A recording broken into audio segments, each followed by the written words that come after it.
Cinema രംഗത്ത് പല സംഭവങ്ങളും നടക്കുന്നുണ്ട്. പല വിട്ടുവീഴ്ചയും ചെയ്യേണ്ടി വരും. പല കാര്യങ്ങളുണ്ട്. പറയാൻ പറ്റാത്ത കാര്യങ്ങൾ നടക്കുന്നുണ്ട്. പക്ഷെ ഇതൊക്കെ അറിഞ്ഞുകൊണ്ട് നയൻതാര വളരെ വ്യക്തമായി പറഞ്ഞു, എന്നെ അതിന് കിട്ടില്ല. ഇതേക്കുറിച്ചാണ് ഇന്നത്തെ വീഡിയോ. ഫിലിമി പ്ലസിലേക്ക് എല്ലാവർക്കും സ്വാഗതം.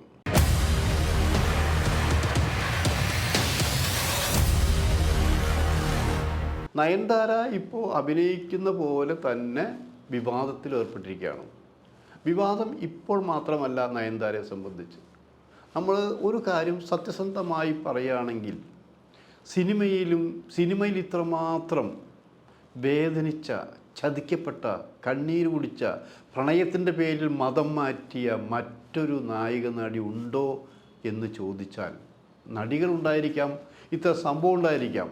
പക്ഷേ ഇങ്ങനെ പ്രണയത്തിന് വേണ്ടി എല്ലാം കോമിക്കേണ്ടി വന്ന ഒരു നടി ഉണ്ടായിട്ടുണ്ടോ എന്ന് ചോദിച്ചാൽ ഇല്ല എന്ന് പറയാൻ പറ്റും. കാരണം സ്നേഹത്തിന് വേണ്ടിയാണ് അവർ ജീവിച്ചതെന്ന് മനസ്സിലാക്കണം. അതവരെ എളുപ്പം ചതിക്കാനും പറ്റി. ആ ചതിയുടെ കഥ തുടങ്ങിയത് മലയാളത്തിലെ ഒരു നടൻ തന്നെയാണെന്ന് ആലോചിക്കണം. മലയാളത്തിലൊരു പ്രമുഖ നടനമാണ് എൻ്റെ ചതിയിലാണ് ഇവർ ആദ്യം. അത് പ്രണയം കൊണ്ടല്ല എന്നാലോചിക്കണം. മറ്റ് വിശദാംശങ്ങളിലേക്കൊന്നും നമ്മൾ പോകുന്നില്ല.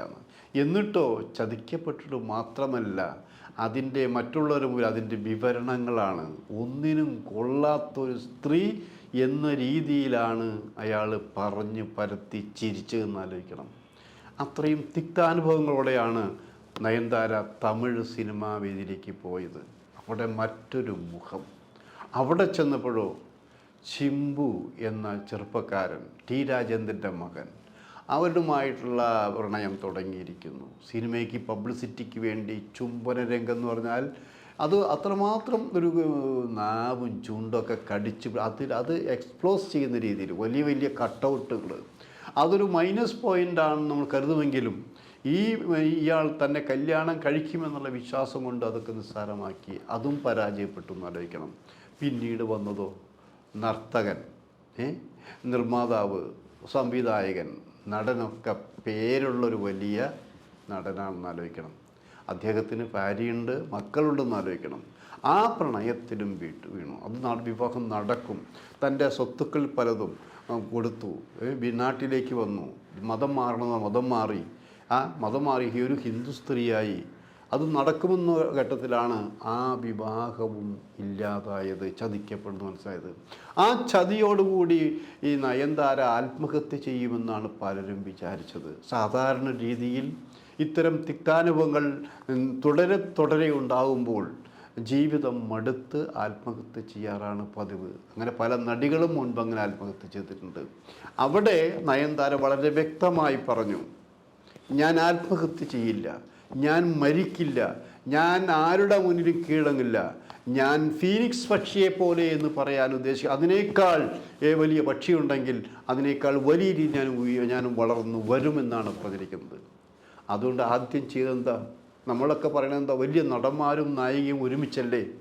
നയൻതാര പിന്നീട് തന്നേക്കാൾ ചെറിയ, അത്രയും സ്റ്റാർ വാല്യൂ വലിയ ഇല്ലാത്തവരുമായിട്ടാണ് അഭിനയം തുടങ്ങിയത്. അതായത് ഇത് എ ഫിലിം ബൈ നയൻതാര എന്ന് പറയത്തക്ക രീതിയിൽ നയൻതാരയെ വേണമോ, നയൻതാര പറയുന്ന ആളെ കാസ്റ്റ് ചെയ്യണം, ആ രീതിയിലേക്ക് സിനിമ വളർന്നു.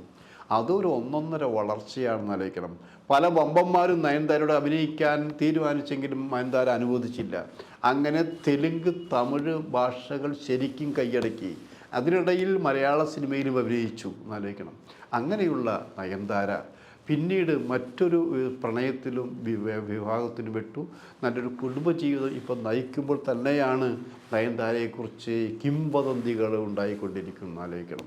നയൻതാരയെക്കുറിച്ച് വ്യക്തമായിട്ട് അറിയാം എനിക്ക്. ഞാനും നയൻതാരയുമായിട്ട് മാധ്യമ പ്രവർത്തക നിലയ്ക്ക് അത്രയും നല്ല ബന്ധങ്ങളല്ല ഉണ്ടായിട്ടുള്ളത് എന്ന് വിചാരിച്ച് ആ നടിയുടെ ക്യാരക്ടർ നല്ല ക്യാരക്ടറാണെങ്കിൽ അത് തുറന്നു പറയാൻ ഒരു മടിയും എനിക്കുന്നില്ല. നയൻതാരയുടെ ഈഗോ ആണെന്ന് ആലോചിക്കണം. എല്ലാവർക്കും അവരുടെ ഈഗോ ഉണ്ടായിരിക്കും.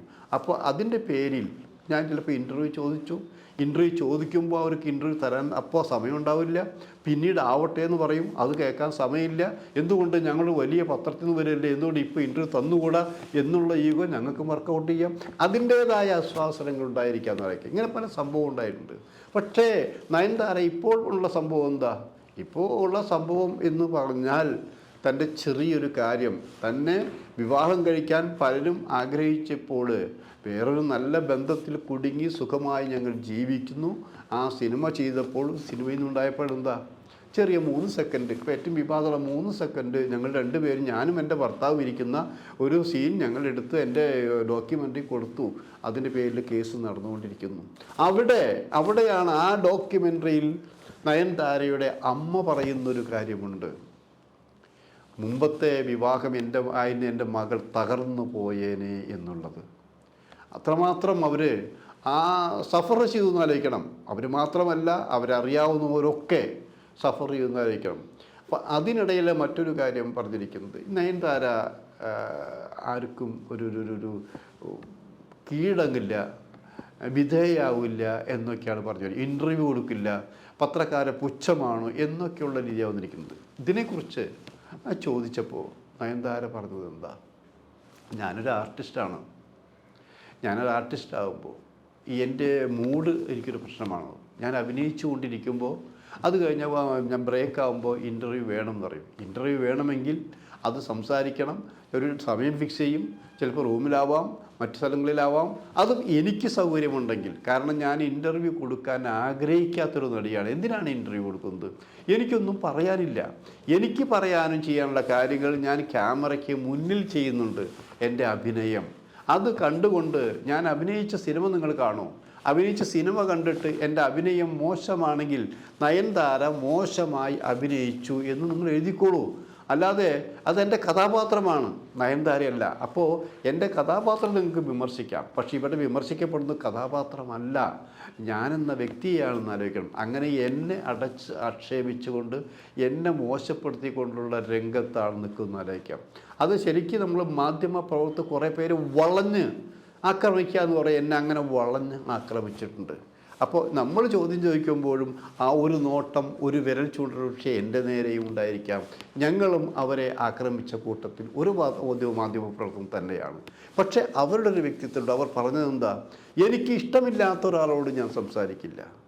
അതെന്തുകൊണ്ട് എന്ന് ചോദിക്കുമ്പോൾ, എന്തുകൊണ്ട് എന്നുള്ളത് എൻ്റെ ഇഷ്ടമാണത്. ഞാനെന്ന വ്യക്തിക്ക് ഇഷ്ടാനിഷ്ടങ്ങളുണ്ട്. എനിക്ക് സംസാരിക്കാൻ ഇഷ്ടമില്ല, ഞാൻ എന്ത് സംസാരിക്കണം? ഞാൻ സംസാരിച്ച് ലോകം നന്നാക്കാൻ പോവുകയല്ല ഞാൻ. അപ്പോൾ മാത്രമല്ല, ഞാൻ സംസാരിക്കാതിരിക്കുമ്പോൾ ചില വിരുദ്ധന്മാരുണ്ട്. അവരിങ്ങനെ ചില വിരുദ്ധന്മാരുണ്ട്. അവർ പറഞ്ഞത് എങ്ങനെയാണത്, ഇവരെ പ്രകോപിച്ചു കൊണ്ട് എഴുതിയാൽ ഇവർ മറുപടി പറയുന്നുള്ളൂ. അത് സാധാരണയാണ് കേട്ടോ. നമ്മളിപ്പോൾ ഒരാളുടെ മൂക്കിലിട്ട് ചൊല്ലി കഴിഞ്ഞാൽ ദേഷ്യം വരില്ലേ? എന്നുപോലെ നയൻതാരയെ ഇറിറ്റേറ്റ് ചെയ്തുകൊണ്ട് എഴുതിയ പല മാധ്യമ പ്രവർത്തകരുണ്ട്. അപ്പോൾ അവർ വിചാരിച്ചത് എന്താണ്, ഇവർ മറുപടി പറയും വേറെ രീതിയിൽ നിന്നതാണ്. അപ്പോൾ അതിന് നയൻതാര പറഞ്ഞെങ്ങനെയാണ്, അങ്ങനെ എന്നെ പ്രകോപിച്ചിട്ട് പോലും ഞാൻ വേണ്ടിയിട്ട് എനിക്കറിയാം അവരെന്തിനാണ് എന്നെ പ്രകോപിക്കുന്നതെന്ന്. അങ്ങനെയും ഞാൻ ചെയ്യാറില്ല. കാരണം ഞാൻ കഴിയുന്നതും നിശബ്ദയായി ഒഴിഞ്ഞു പോവുകയാണെന്ന് ആലോചിക്കണം. എന്ന് വിചാരിച്ച് ഞാൻ പാപമല്ല. എനിക്ക് എൻ്റെ വേദനകളും എൻ്റെ ദുഃഖങ്ങളും സന്തോഷങ്ങളും ഒക്കെ എനിക്കുണ്ട്. എനിക്കെൻ്റെ ആത്മാഭിമാനമുണ്ട്. ആത്മാഭിമാനത്തിന് മുറിവേൽക്കുന്ന ഒരു കാര്യവും ഞാൻ ചെയ്യുകയില്ല. പിന്നെ സിനിമയാണ്, പലരും പല രീതിയിൽ വരുന്നുണ്ട്. എനിക്ക് എല്ലാവരുമായിട്ട് ഒരു കാര്യമേ പറയാറുള്ളൂ, ഞാൻ അങ്ങനത്തെ ഒരു സ്ത്രീയല്ല. അങ്ങനെ ഒരു രീതിയിലും ഞാൻ നിങ്ങളോട് സമീപിക്കില്ല. അങ്ങനെ നിങ്ങൾ ചിന്തിക്കുന്നുണ്ടെങ്കിൽ ആ വെള്ളം അങ്ങ് മാറ്റി വെച്ചേക്ക്.